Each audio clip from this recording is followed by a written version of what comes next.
Welcome, beautiful souls. I am Janet. Namaste, and I'm absolutely thrilled and honored to be here with you as we delve into the energy forecast of September 2024. We're going to explore the numerology, the astrological influences, and my intuitive guidance for helping you and aiding you of navigating this powerful, potent month ahead. So get ready for some practical tools, transformative exercise, and profound insights that will help you make most of this really potent September energy, to say the least.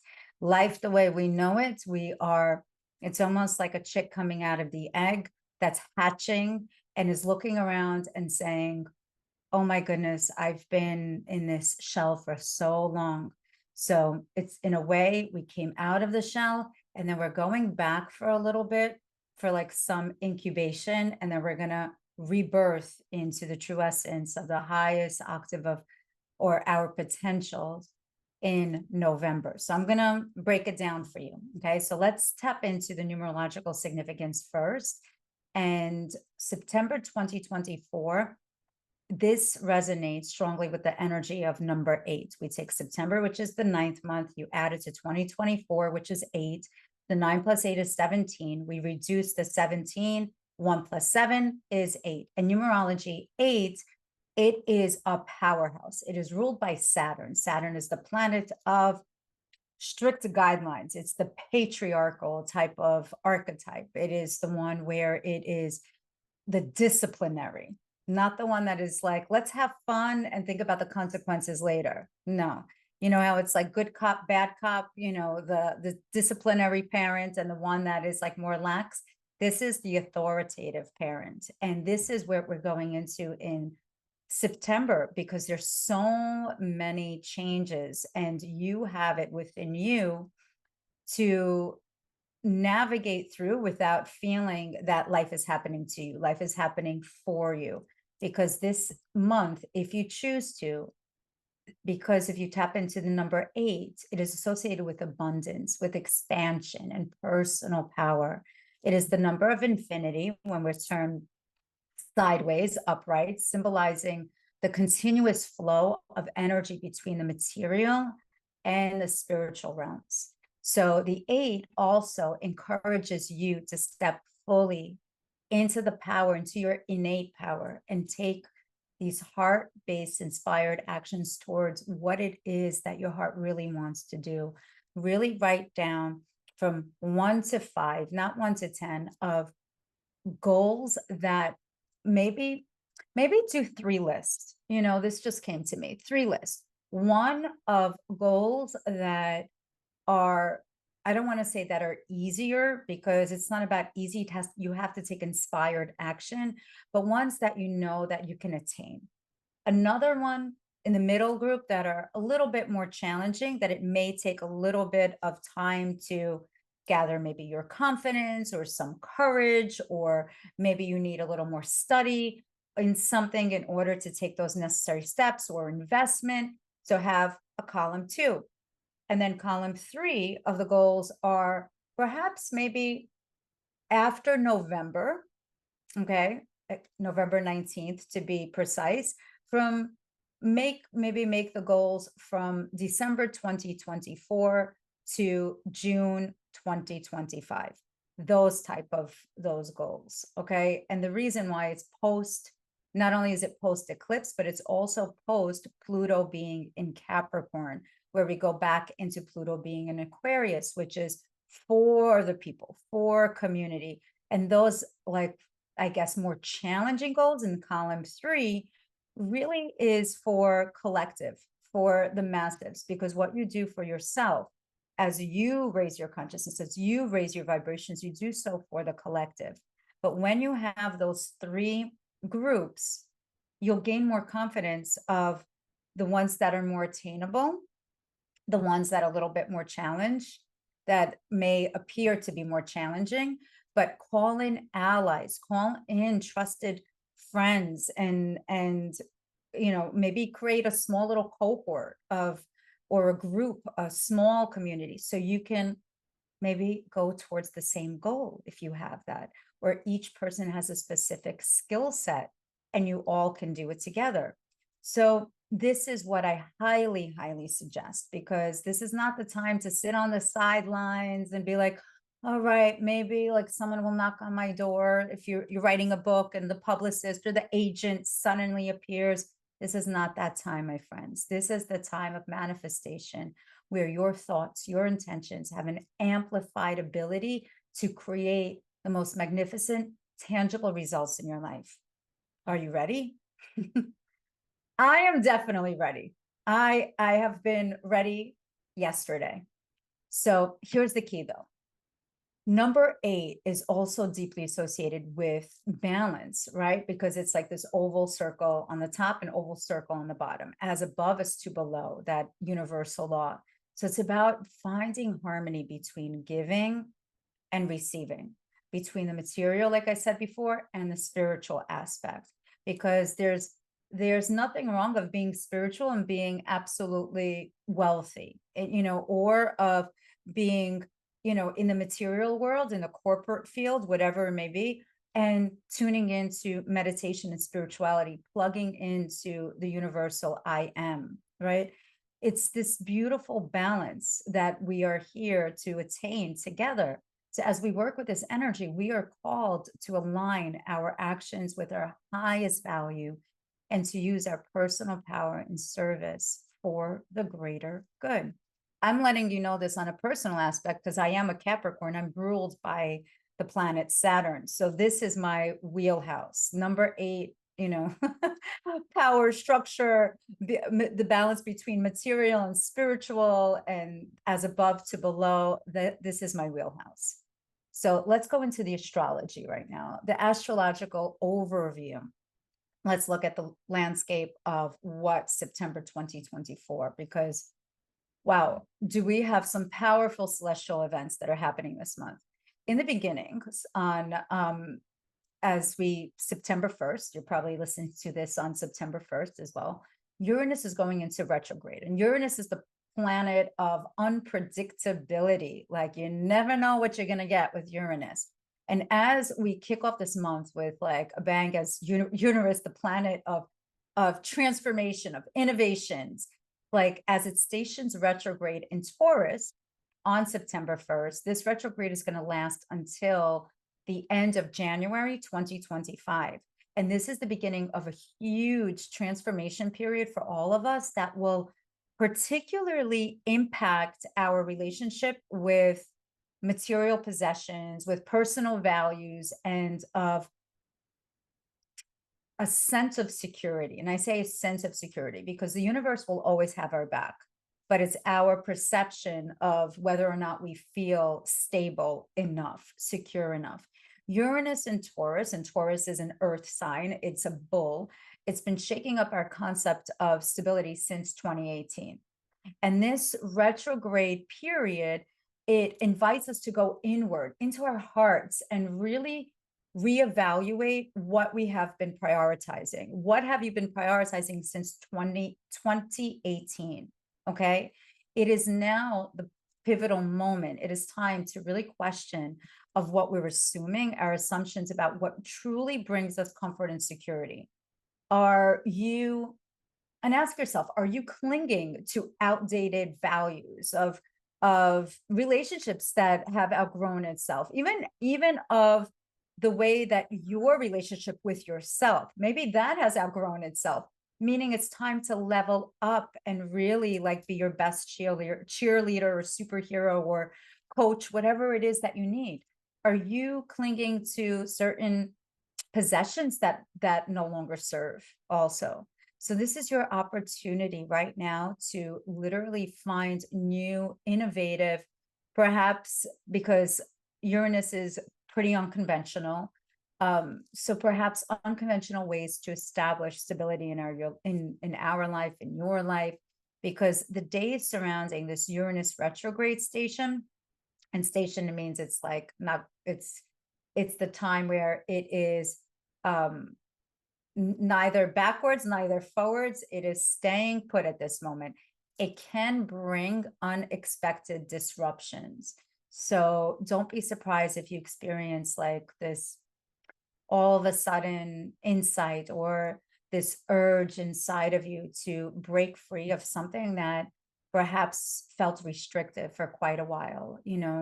This energy, this particular energy field that it's going to create can manifest as great instability, what appears to be great instability when it comes down to maybe financial markets or even literal earthquakes, because it feels, especially because it's in Taurus during that moment in time, Taurus has to do with earth as well. So it's about feeling that the rug has been pulled underneath you. So it's important that you stay in integrity and that you are responsible of what you did in the past since 2018, because this karmic month of number 8, September 2024, you reap what you sow.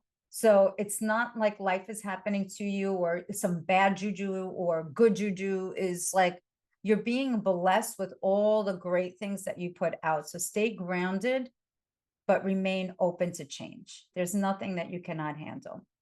And also Pluto is going retrograde back into Capricorn. My goodness. Oh my God.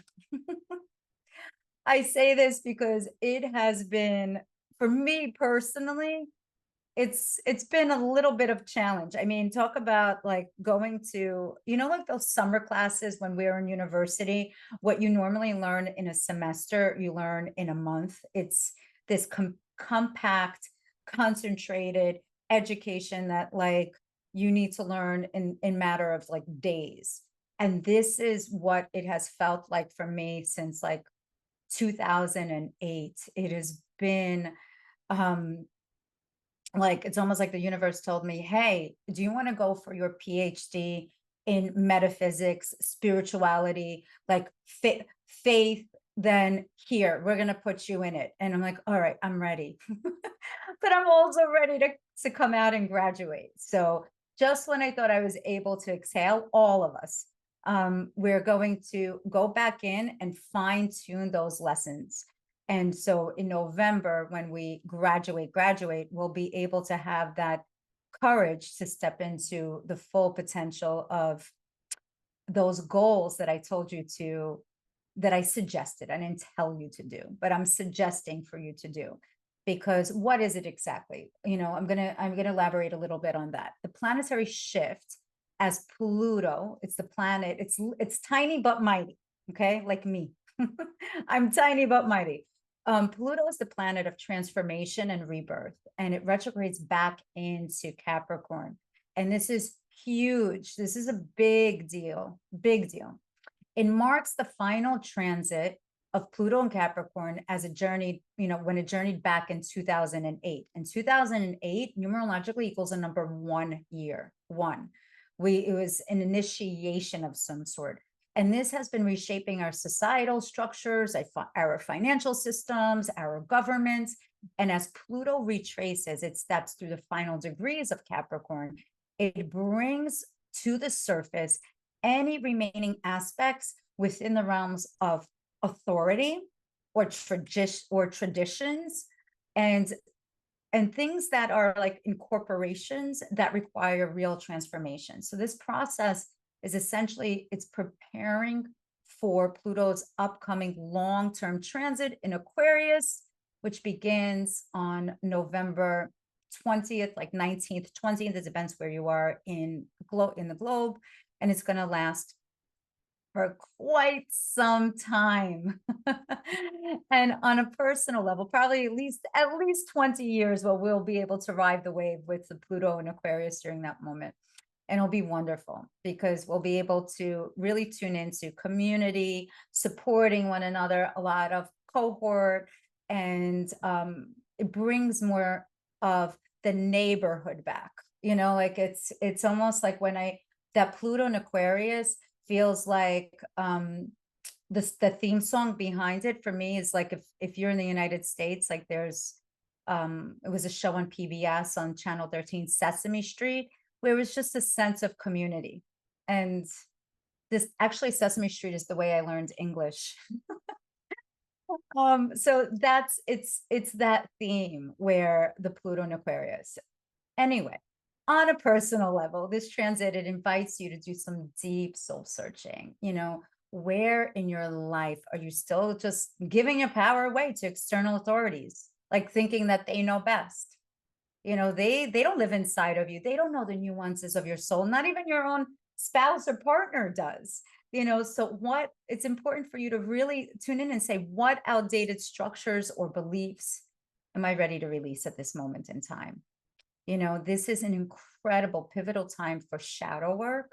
And the shadow work is like, ego work, any type of transgenerational healing as well, intergenerational healing, things that have been passed down generations and generations, even the shadows of our ancestors, we get to clear at this moment in time. That's why I actually delved in the past year into family constellation work and facilitating the training, and I love it. And this is like the perfect time, and this is the birthing time where we get to heal those aspects in ourselves, in the past of our ancestors, and even our future generations.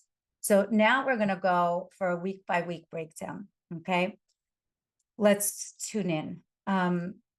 Week by week, this is going to be specific guidance that I'm giving you, and I even tuned into some exercises that, I love exercises for the week, and I love music. I love, like, the song of the week, but I didn't put in the song of the week this time, but I think I'll do that next time.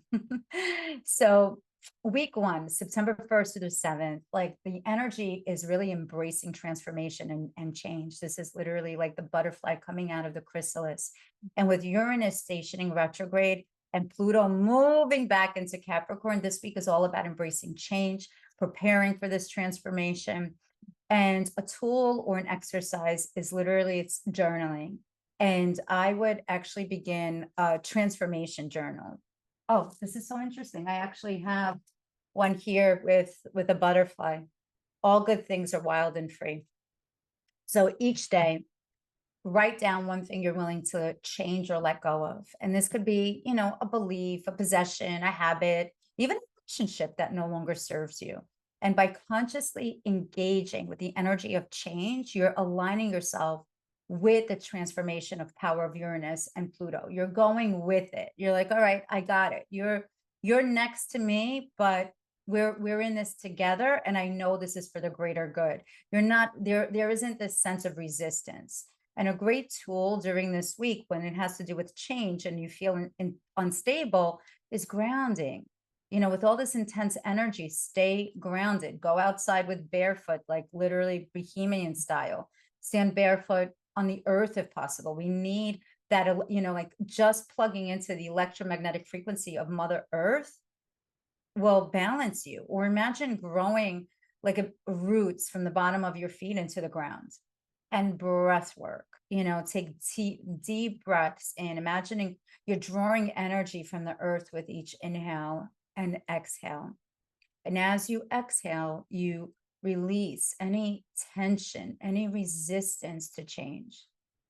Like it's like allow with the exhale, when the breath goes down to the bottom of your feet, that all the fear is dissipating. Mother Earth is transmuting it, and purifying you with the new oxygen that you are inhaling in your body. And you can repeat an affirmation of I'm grounded and I'm open to receive the positive changes. Week 2, September 8th through the 14th, this is new beginnings. And with the new moon in Virgo, which is on the 2nd of September, it will set the tone for the week that will offer a beautiful opportunity for fresh starts. Like I know the September 2nd was a week prior, but you're going to really feel that, the energy of Virgo, when it comes down to setting new, like a fresh start when it comes down to health, to work, and daily routines.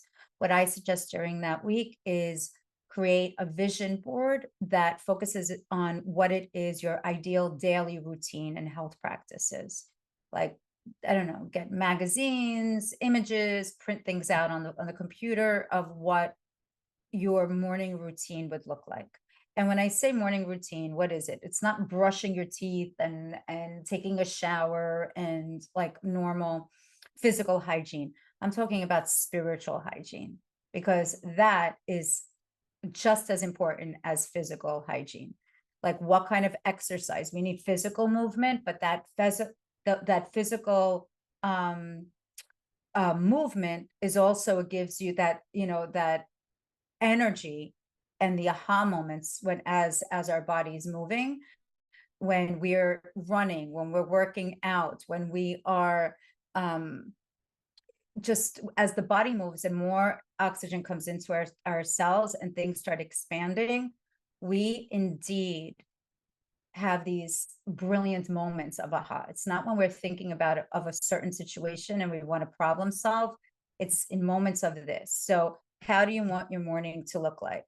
For me, it's all about connection right before the sun rises. That is like, that for me is a rebirth every morning, truly. So a tool, you could do a new moon ritual, which was the week prior, but you could write the intentions. We're going to have a new moon ritual on the Soul Star. If you're not a member yet, definitely check out Soul Star. I'll leave the show link, on the show notes, the link below for janetnamaste.com/soulstar. It is my personal membership where I'm on there for 5 hours live, 4 to 5 hours live, teaching, channeling, doing healing work, bringing in experts, and it is a beautiful community.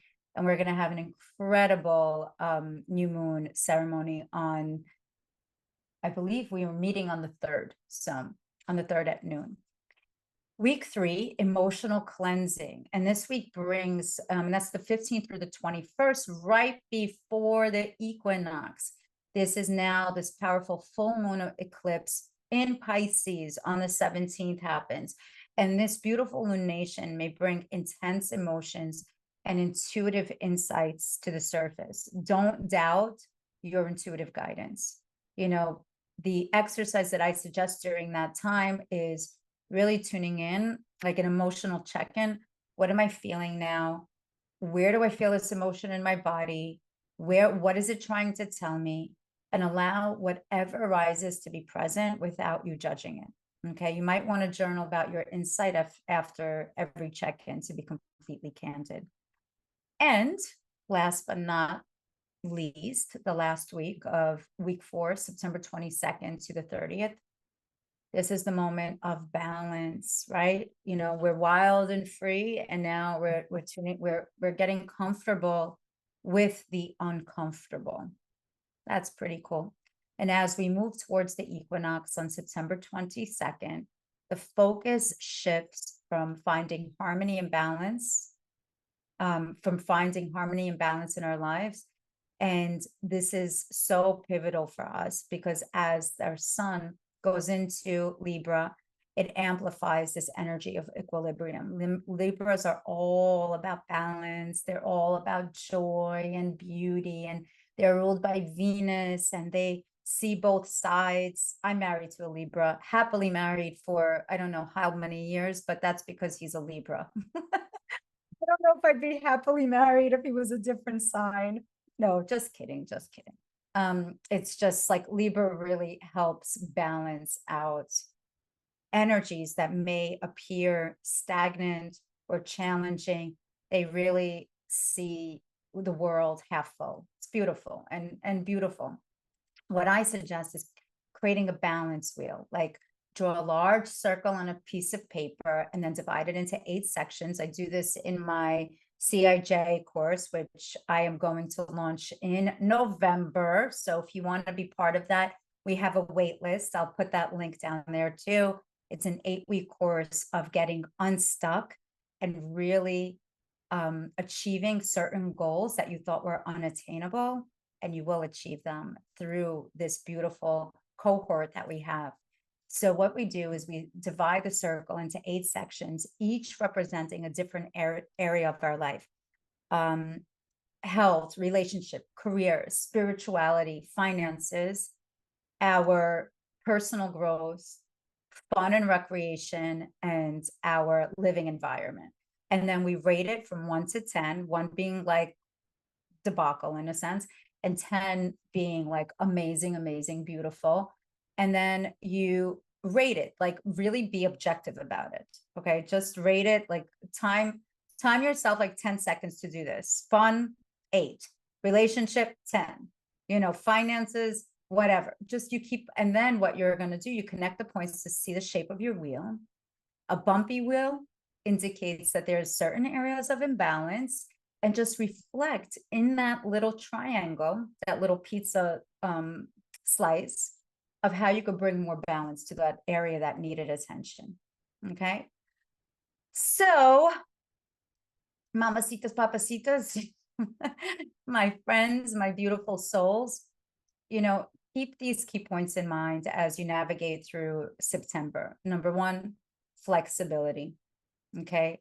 Number 2, trust your intuition. With the Pisces full moon eclipse, that's going to amplify your intuitive abilities. So pay attention to your feelings, your dreams, and synchronicities. 3, take inspired actions and ask for help. Ask for help. 4, prioritize self-care, nurture, self-love, invest in you. If you don't invest in you, who's going to invest in you? No one. You first. You show the world how you want to be treated. And it's not about an ego thing. It's about teaching people, not teaching, it's teaching through example, because good energy is addictive, just like when there's negative Nancy around. No, not that if your name is Nancy, it's a bad thing. I have so many best friends that are Nancy's, but you know what I mean. So reflect and release.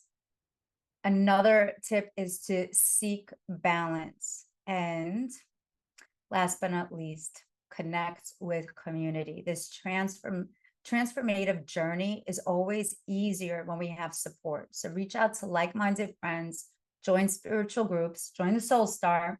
If you're aligned, it's not that, I'm not everybody's cup of tea, and you may not be my cup of tea. And there's nothing personal. There's always a lid for every pot. And we came here to love, to share. And what makes us unique is our differences, but also the base that we are here to love. And through that fertile soil that we all have, which is love, unconditional love, that's how we are the same. But we differ in what we need at the moment and of our taste, and that's okay. So consider working maybe with a coach or a healer that will help you navigate these energies at this moment in time. So remember, my angels, you have the power to co-create with these cosmic energies. This is a mix of intuition, practicality, change, stability, and trust in the process. So as I said, I encourage you to join us on Soul Star. Special invitation to you. I will put down that code for you, 10% off for actually forever if you join this month. And as a member, you get early access to all our events. And speaking of events, I have a really great one coming up this week in person. Pat Chirico is joining us all the way to Australia to teach us somatic breath work, to do hands-on spinal energetic work. And if you are interested, if you're in the New York region, check out in the show notes or my events page on janetnamaste.com. So if you found value in this episode, I'd be grateful if you would take a moment, leave a review on Apple Podcasts, on YouTube, wherever you listen to your podcast, because your reviews really do make a difference in helping others find this podcast, spreading these important messages. And plus, I personally read every review, and your feedback helps me create content that truly serves you. So thank you from the bottom of my heart for tuning in. Have an incredible September 2024. You are the co-creator of your universe. And remember that the energy of this month is here to support your highest evolution. So until next time, stay open to the magic around you. Namaste. So much love.